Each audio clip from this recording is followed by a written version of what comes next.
He launched the security application expecting to catch her making errors. 13 caregivers before her had disappointed, stolen from him, deceived him, left his boys worse than they discovered them. So when he witnessed those 3 wheelchairs positioned empty in the center of the family room, his stomach sank. Then he spotted them. His 3 paralyzed boys standing upright, taking strides, moving toward her extended arms. Garrett's phone tumbled from his grip. His spine contacted the wall. And the man who had embraced impossible as definitive watched it crumble on a screen in his own family room. 3 years ago, Garrett Mitchell lost everything that held meaning. His wife Rebecca perished during delivery. 50 minutes after bringing triplets into the world, she was gone.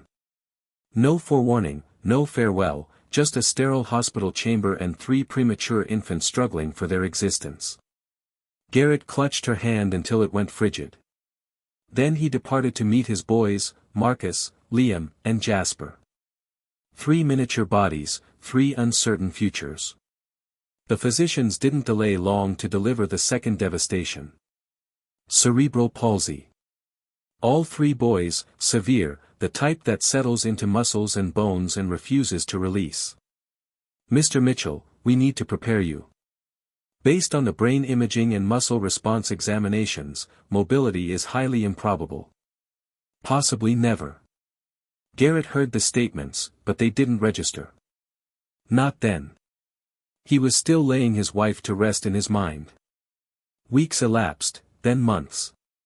The boys didn't advance. They didn't reach milestones.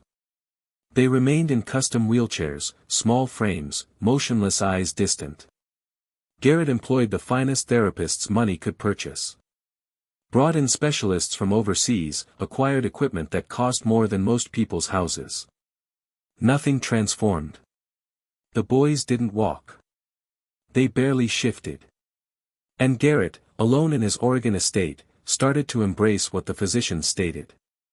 His boys would never stand upright, never sprint, never chase each other through the corridors like he once envisioned. He buried that expectation right alongside Rebecca. Then arrived the caregivers. 14 in 21 months. The first departed after 2 weeks. Said observing the boys was too heartbreaking. The second devoted more attention to her device than with his boys. Garrett terminated her immediately.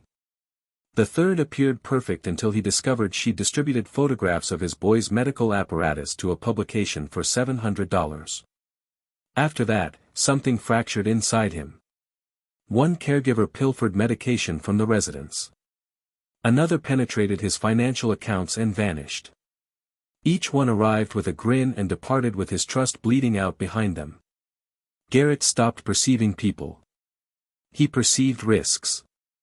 He installed cameras in every chamber, every corridor. He observed the recordings at night, rewinding and magnifying, searching for the deception, the angle, the betrayal he knew was approaching. Control became his sole protection. So when Claudia Hayes walked through his front entrance, 31 years old, quiet, composed, Garrett didn't perceive a person. He perceived the 14th failure waiting to occur.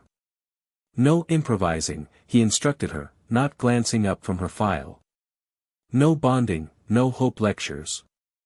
Follow the medical protocol precisely. The physicians have made their prognosis clear. Claudia nodded. I understand. But she didn't understand. Or maybe she understood too thoroughly. Because Claudia didn't follow his regulations. She sang to those boys when no one was observing. She moved their legs in patterns the therapists never taught. She whispered words of encouragement like she believed they could hear her, like she believed they could become more than their diagnosis. And Garrett observed it all through his cameras. Initially, he observed to catch her making mistakes. Then he observed because he couldn't look away because something was occurring in that residence. Something small initially. Marcus smiled during her melodies. Liam's fingers twitched when she played music. Jasper held his head elevated longer than he ever had before. Garrett told himself it signified nothing. He told himself hope was dangerous. He told himself the physicians knew best. But late at night, alone in his office, with the blue illumination of monitors lighting his face, Garrett watched a woman fight for his boys, with nothing but patience and belief. And somewhere deep in his chest, in a place he thought had perished with Rebecca, something started to fracture. He didn't trust it. He couldn't, because hope when you've buried it that deep doesn't feel like relief. It feels like a trap. But before we proceed any further, hit that subscribe button, like this video, and tell me in the comments where you're watching from. If you've ever felt like hope was too risky, like believing again might shatter you, this story is for you. Sometimes miracles don't request permission, they just appear. The estate woke up the same way every morning. Silent. Not peaceful silent. The kind of silent that presses against your chest. Garrett stood at the kitchen window, coffee growing cold in his hands, observing the sun rise over the back garden. The gardener was already out there trimming hedges that no one walked past anymore. The fountain in the center of the lawn hadn't operated in months. Garrett kept intending to call someone about it. He never did. Behind him down the long hallway that led to the east wing, he heard the soft whir of a motorized wheelchair. The morning nurse was moving one of the boys, probably Liam. Liam liked to sit by the window in the therapy chamber when the light came through just right. Garrett didn't turn around. He used to. In the beginning, right after they came home from the hospital, Garrett would rush to every sound, every cry, every small movement. He would sit between their cribs for hours, watching their tiny chests rise and fall, terrified that if he looked away, something would go wrong. Rebecca would have been superior at this. She had desired children more than anything. 6 years of trying. 4 rounds of IVF. And when she finally got pregnant with triplets, she cried for 3 days straight. Happy tears. The kind that come when something you've desired for so long finally becomes real. Garrett remembered the nursery she designed. Pale green walls, a mural of elephants and giraffes, 3 cribs arranged in a half circle so the boys could see each other when they woke up. That nursery sat empty now. The boys slept in medical beds in the therapy chamber, adjustable frames, safety rails, monitors that tracked their breathing at night. The green room with the animal mural had become storage for equipment they tried once and abandoned. Garrett took a sip of cold coffee and winced. The house was too enormous. 32 rooms for a man who only used 3. His office, his bedroom, the kitchen when he remembered to eat. Everything else felt like a museum preserved but lifeless. He'd purchased this place for Rebecca. She loved old architecture, the stone walls, the high ceilings. She said it felt like a home that had stories to tell.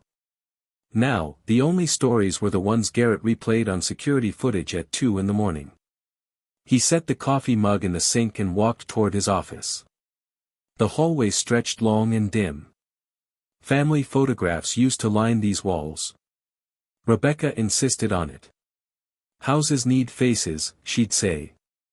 Otherwise, they're just buildings. Garrett had taken them down 7 months after she died. He couldn't pass her smile 20 times a day. Couldn't see the hope in her eyes. The way she looked at him like he could fix anything. He'd failed her, failed their boys, failed every promise he'd made in that hospital chamber when he held her hand and told her he'd take care of them. The frames left faint outlines on the wallpaper. Ghosts of a life that almost happened. Garrett pushed open his office door and sat at his desk. 3 monitors glowed on the wall, family room, hallway, therapy chamber. There they were, his boys. Marcus sat in his blue wheelchair staring at the bookshelf. Liam was by the window just like Garrett guessed.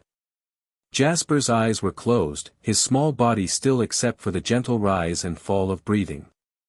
Claudia moved between them, adjusting blankets, straightening toys. Her movements were slow and careful, like she understood that this chamber held something fragile. Garrett watched her hands. 13 caregivers, 13 failures, 13 reasons to believe she would be no different.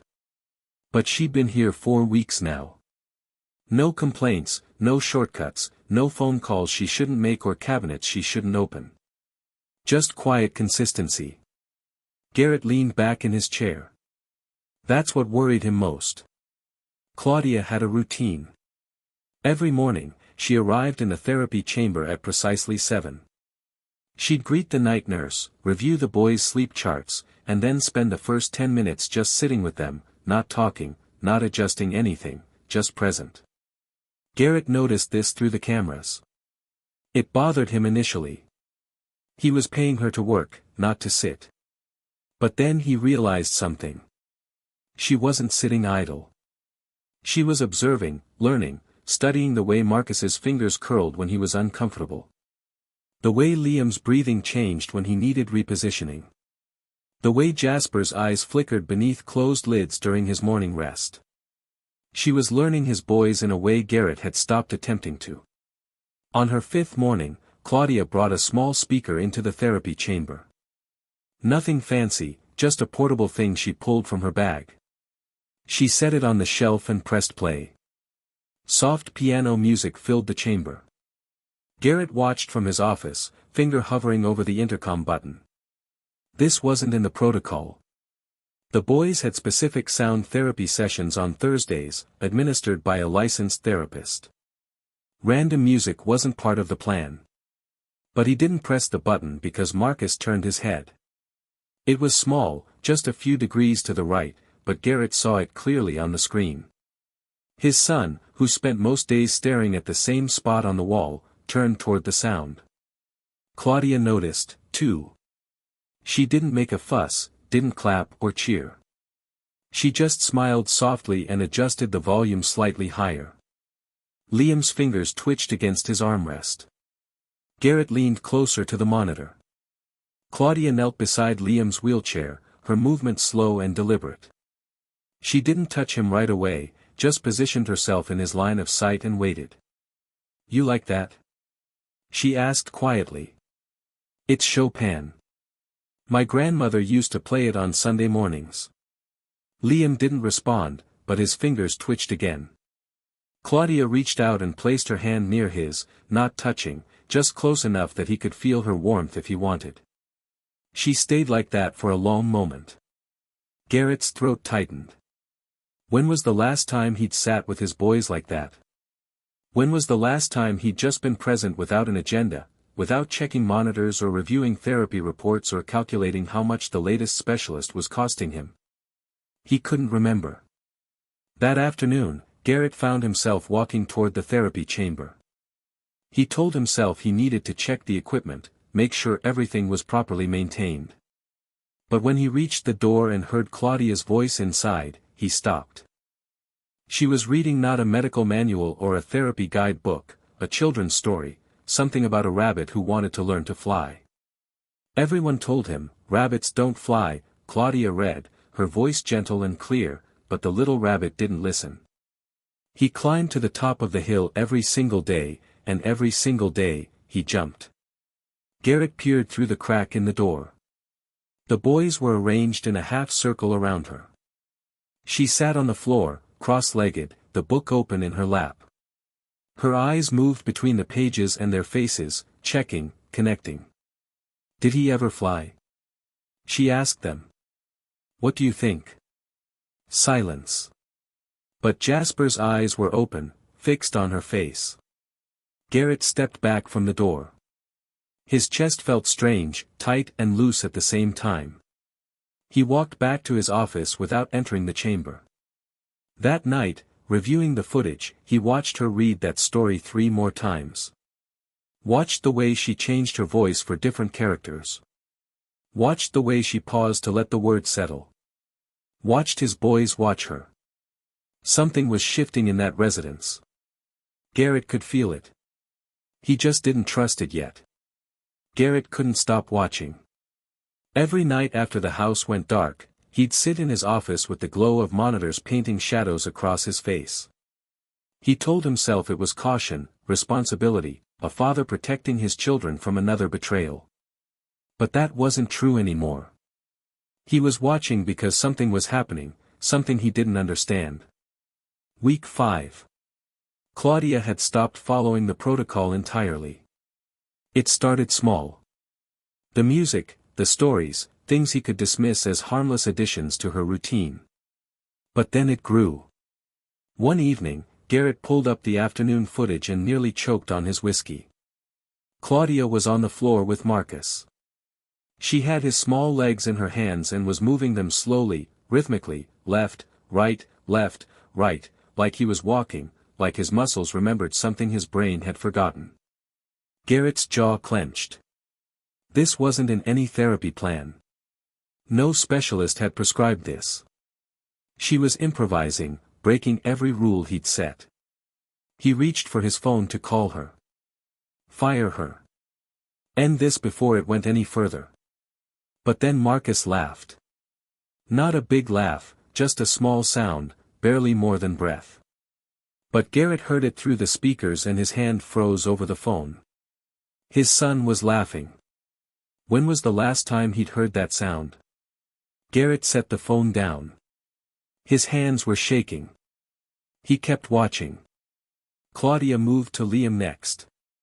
She positioned a small toy truck just beyond his reach on the tray attached to his wheelchair. Too far for him to grab without effort. "Come on, sweetheart," she said softly. "You can do it. Just a little stretch." Liam's arm stayed still. Claudia waited, patient, unhurried. "I know you can," she whispered. "I believe in you." Garrett watched the screen, holding his breath without realizing it. Liam's fingers twitched. His arm moved slowly, painfully slowly, he reached forward. His small hand stretched toward the truck. He touched it. Claudia's face broke into the widest smile. "Yes. Look at you. Look at what you just did." Liam's fingers curled around the toy. Garrett's eyes burned. He rewound the footage. Watched it again and again. That small arm reaching, those tiny fingers closing around plastic. Such a simple movement, something any other child would do without thinking. But his son had just done the impossible. Garrett rubbed his face with both hands. This was dangerous. All of it. Claudia was giving his boys false hope, pushing them beyond what the physicians said they could do. When she failed, and she would fail, the disappointment would destroy them. Destroy him. He should fire her tomorrow morning first thing. But instead of drafting a termination letter, Garrett pulled up more footage. Jasper, the smallest of the three, the one who kept his eyes closed most of the day. Claudia sat beside his wheelchair with a picture book. She wasn't reading it, just showing him the colors. "This one's blue," she said, pointing, "like the sky, and this one's yellow, like sunshine." Jasper's eyes were open, fixed on the page. "You see it, don't you?" Claudia whispered. "You see everything." She turned the page.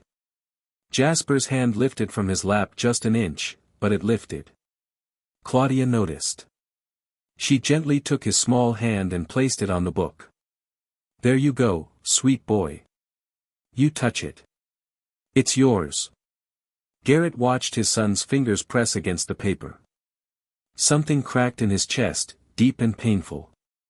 He closed the laptop, sat in the darkness of his office, and for the first time in 3 years, Garrett Mitchell didn't know what to believe. Garrett didn't plan to confront her. It just happened. For weeks of watching through screens, for weeks of footage that kept him awake at night. For weeks of seeing his boys respond to a woman who broke every rule he'd set. He couldn't take it anymore. Tuesday afternoon, Garrett left his office and walked down the hallway toward the therapy chamber. His footsteps echoed against the marble. Each step felt heavier than the last. He didn't knock, just pushed the door open and stood there. Claudia was on the floor with Jasper. She had his small legs positioned in her hands, moving them in that same rhythmic pattern, left, right, left, right. Like she was teaching his muscles to remember something they'd never learned. She looked up when the door opened. No surprise in her eyes, no fear, just calm acknowledgement. "Mr. Mitchell." Garrett's voice came out harder than he intended. What are you doing? Claudia didn't stop the movement. Motor pattern training. It helps build neural pathways. That's not in the protocol. No, sir. It's not. Garrett stepped into the chamber. I gave you specific instructions. Follow the medical plan. No improvising, no experimental treatments. Claudia gently lowered Jasper's legs and stood up. She wiped her hands on her pants and faced him directly. The medical plan has them sitting in wheelchairs all day with minimal stimulation. That's not treatment. That's maintenance. Garrett's jaw tightened. The physicians. The physicians gave you a prognosis based on statistics. Claudia's voice stayed even, but something fierce lived beneath the surface. They looked at scans and charts and told you what usually happens. They didn't tell you what's possible. They're specialists. They've seen hundreds of cases like this. Have they seen your boys? The question hung in the air. Garrett stared at her. Excuse me. Claudia took a breath. Your boys aren't statistics, Mr. Mitchell. They're not case studies or data points. They're children. And children deserve someone who sees them, not their diagnosis. Garrett felt heat rise in his chest. You think you know better than physicians who've studied this for decades. I think I know that giving up on a child is the one thing guaranteed to fail. Silence. Garrett's hands were shaking. From anger or something else, he couldn't tell. You're filling their heads with false hope, he said quietly. When this doesn't work, and it won't, they'll be devastated. Claudia looked at him for a long moment. Something shifted in her eyes. Not pity, something deeper. They're 3 years old, Mr. Mitchell. They don't know what false hope is. They only know what they feel. And right now, they feel someone believing in them. She paused. Maybe for the first time. The words landed like a slap. Garrett opened his mouth, closed it. Claudia turned back to Jasper, kneeling beside his wheelchair. You hired me to care for them, she said softly, not looking at Garrett. That's what I'm doing. She resumed the leg movements, gentle, patient, consistent. Garrett stood there, watching her ignore him. His mind screamed to fire her. Right now, call the agency and have her replaced by morning. But his feet wouldn't move. Because deep down, in a place he'd locked away, a voice whispered something he didn't want to hear. What if she's right? Garrett turned and walked out. He didn't say another word, but he didn't fire her either. That night, Garrett couldn't sleep. He sat at his desk with a termination letter open on his laptop. The cursor blinked at the end of the first sentence. Patient and unforgiving. Dear Miss Hayes, effective immediately, your services are no longer required. He'd written those words 13 times before. Different names, same outcome. His fingers knew the rhythm. Type the letter. Call the agency. Sign the paperwork. Move on. But tonight, his hands wouldn't cooperate. Garrett stared at the screen until his eyes ached. Then he minimized the document and pulled up the security footage. The house was quiet. Lights dimmed. Everyone should have been asleep hours ago. But the therapy chamber camera showed a soft glow coming from inside. Claudia was still there. Garrett leaned closer to the monitor. She sat on the floor in the center of the chamber, cross-legged, surrounded by 3 wheelchairs arranged in a half circle. A small lamp on the shelf cast warm shadows across her face. The boys were supposed to be in their medical beds by now. The night nurse should have transferred them an hour ago, but there they were, still with her. Claudia wasn't doing exercises, wasn't following any protocol. She was just sitting with them, humming a melody Garrett didn't recognize, something old and gentle, like a song passed down through generations. Garrett turned up the volume. Her voice came through the speakers, soft and clear. She reached up and touched Marcus's hand where it rested on his armrest. Didn't grab it. Just laid her fingers over his. "You did so good today," she whispered. "I'm so proud of you. Do you know that? I'm proud of you." Marcus's fingers curled slightly. Just a small movement, but intentional. Garrett's throat tightened. Claudia held his hand for a long moment, then moved to Liam. She adjusted his blanket, tucking the edges around his small legs, even though it didn't need adjusting. Her hands moved with such gentleness, such care, like he was made of something precious. "Sweet boy," she murmured, smoothing his hair back from his forehead. "You're so much stronger than anyone knows. I see it. Even if they don't, I see it." Liam's eyes were closed, but Garrett noticed his breathing had changed. Slower, calmer, the way a child breathes when they feel safe. Then Claudia turned to Jasper, the smallest of the three, the one who kept his eyes shut most of the day. Like the world was too much to take in. Claudia lifted his tiny hand and pressed it against her cheek, her eyes closed. "I see you," she whispered. "All of you, every piece. You're not broken, baby. You're just waiting, and I'll wait with you. As long as it takes." A tear slipped down her cheek. Garrett stared at the screen.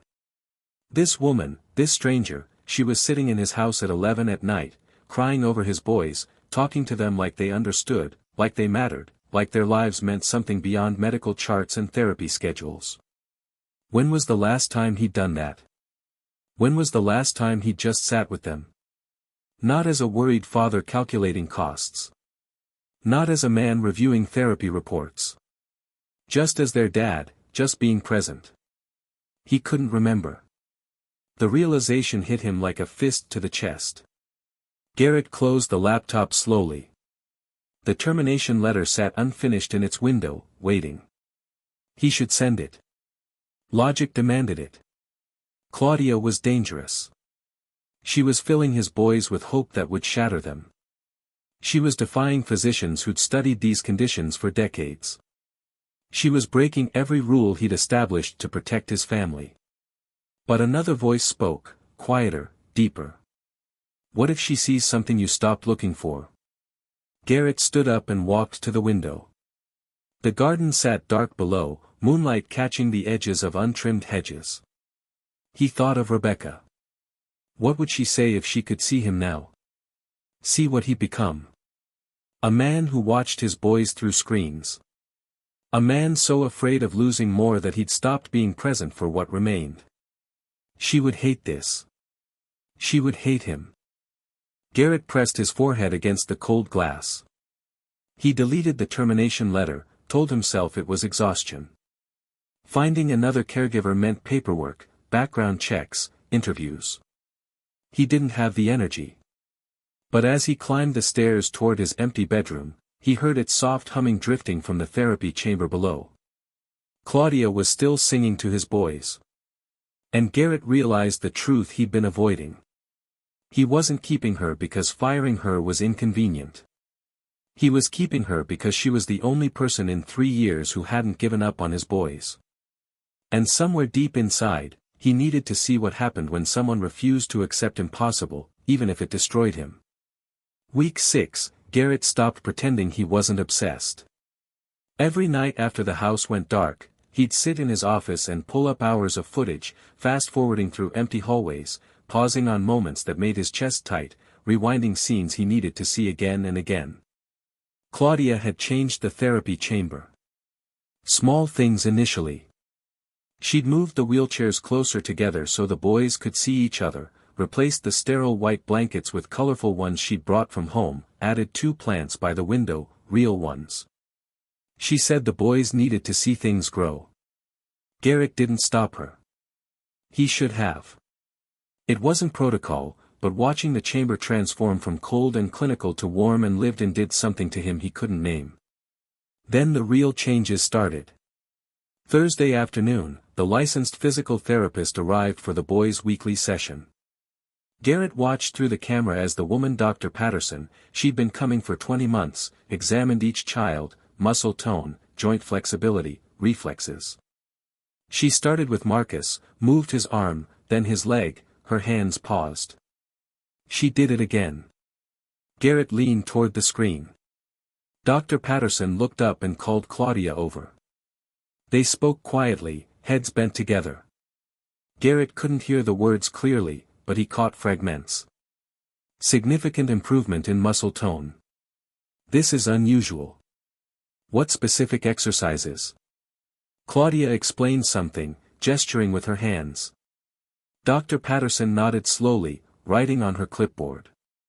Then she moved to Liam and Jasper, examining them with renewed attention. When she left an hour later, she paused at the door, looked back at the boys, then at Claudia. "Keep doing whatever you're doing," she said. "I'll adjust the official protocol to include your methods." Garrett sat back in his chair. His heart was pounding. That night, he didn't just watch current footage. He went back day by day, week by week. He watched Claudia on the floor with Liam, moving his legs in walking patterns over and over. The same movement, the same rhythm, patient, steady, never frustrated, never giving up. He watched her hold Marcus's hands, helping him bear weight on his feet for just seconds at a time, his small legs trembling, then holding, then trembling again. But each day he held a little longer. He watched her with Jasper doing arm exercises to music, his tiny limbs moving slowly initially, then smoother, more controlled. Garrett pulled up footage from the first week she arrived. The boys sat still in their wheelchairs, vacant, distant, then footage from yesterday. Marcus reaching for a toy across his tray. Liam's foot tapping to music. Jasper holding his head steady, eyes tracking Claudia as she moved around the chamber. The difference was undeniable. Garrett's hands trembled on the keyboard. He opened a new browser window and typed neuroplasticity in children with cerebral palsy. Articles flooded the screen. Medical journals, case studies, research papers from universities he recognized. He clicked the first one. Early intervention in pediatric cerebral palsy cases has shown remarkable results in neural pathway development. He clicked another. Repetitive motor pattern training can stimulate the brain to form new connections, bypassing damaged areas. And another, the infant and toddler brain demonstrates extraordinary plasticity. With consistent targeted intervention, children with cerebral palsy have achieved mobility outcomes far exceeding initial prognosis. Garrett read until his eyes burned, until the words blurred together, until 3 a.m. crept past and the house sat silent around him. Everything Claudia had said, the neural pathways, the brain's ability to rewire itself, the importance of early intervention. It was all there in black and white, published in medical journals. And he'd never looked, not once in 3 years. He'd taken those first physicians at their word, accepted their verdict like a death sentence, stopped researching, stopped questioning, stopped hoping. Garrett closed the laptop and sat in darkness. His boys were improving. Actually improving, doing things those initial specialists said they'd never do, and he'd almost fired the woman responsible. Twice his stomach turned. For 3 years, he'd poured money into maintaining his boys' limitations. Expensive wheelchairs, medical equipment, nurses who kept them comfortable in their diagnosis. But he'd never once fought for something more. Claudia had been here 6 weeks, making $16 an hour, and she'd accomplished what his millions hadn't touched because she believed. And he'd stopped believing the day Rebecca died. Garrett's eyes burned, his throat closed. Shame.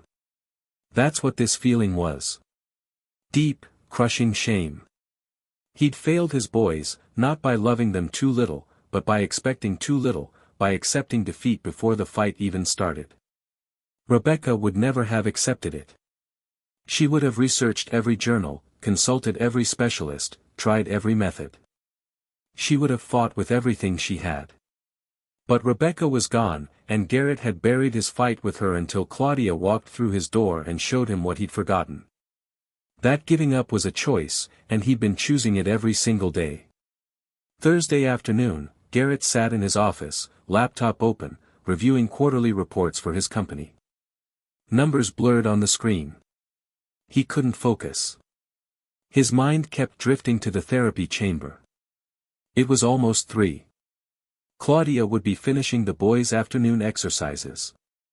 He'd watched the routine so many times he had it memorized. Music first, then motor pattern training, then the reaching exercises. His phone buzzed. Motion alert. Family room. Garrett frowned. The boys were supposed to be in the therapy chamber at this hour. He picked up his phone and opened the security application, expecting to see Claudia moving them for a snack or a change of scenery. The image took a moment to register. 3 wheelchairs sat against the wall, empty. Garrett's stomach dropped. His first thought was panic. Something happened. An emergency. The nurse had to rush them somewhere. Then he saw them. Center of the family room. Hardwood floor gleaming in the afternoon light. Marcus, Liam, Jasper standing. Garrett's breath stopped. His 3 boys, his paralyzed boys, the boys physicians said would never stand. They were upright, wobbly, shaking, but standing on their own 2 feet. Claudia knelt in front of them about 5 feet away. Her arms stretched wide open. Tears streamed down her face. "Come on, babies," she whispered. "Come to me. You can do it. 1 step." Garrett couldn't breathe. Marcus moved first. His small foot lifted from the ground, hovered, then landed again an inch forward. A step. Garrett's hand flew to his mouth. Liam went next, more cautious. His legs trembled violently, but he moved. 1 foot, then the other. 2 steps. A sound escaped Garrett's throat. Something between a gasp and a sob. Jasper, the smallest, the one who kept his eyes closed. He stood there shaking, arms out for balance. Claudia reached toward him. "You can do it, sweet boy. I'm right here." Jasper's foot lifted. It came down. Another lift. Another step. 3 steps. Garrett watched his youngest son walk toward Claudia's outstretched arms. His phone slipped from his fingers. It clattered against the desk, but he didn't hear it. His knees buckled. Garrett slid down from his chair, back scraping against the desk until he sat on the floor. His legs wouldn't hold him. On the phone screen, face down but still playing, he could hear Claudia's voice. "Yes. Oh my God. Yes. Look at you. Look at what you're doing." The boys reached her. She gathered all 3 into her arms, pulling them against her chest, sobbing openly. "I knew it," she cried. "I knew you could. I knew it." Garrett sat on his office floor, unable to move. Tears poured down his face. His whole body shook. 3 years. 3 years of physicians saying never. 3 years of specialists confirming impossible. 3 years of accepting that his boys would spend their lives in wheelchairs. And there they were, standing, walking, reaching toward a woman who refused to believe what the world told her. Garrett pressed both hands against his face and wept. Not quiet tears, not controlled grief. This was something deeper, something breaking open inside him that had been locked away since the day Rebecca died.